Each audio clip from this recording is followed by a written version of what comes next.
According to the State Police Command spokesperson, it was notified of the unfortunate incident by the school authority, who said the students were abducted close to a lecture theatre where they were studying on Sunday night.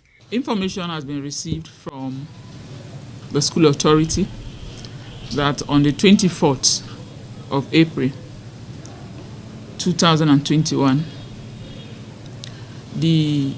at about 10:20 p.m., some unknown persons came into the school premises and kidnapped 3 of their students who were studying close to a lecture theatre.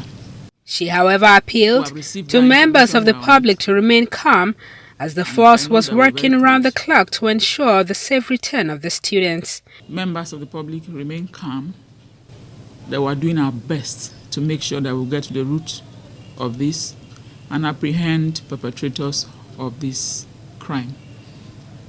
I assure the parents of these students that the police will do our best to get back their children. They shouldn't be tensed, they should remain calm and just cooperate with us. We'll do our best. Efforts have also been intensified to track down the kidnappers.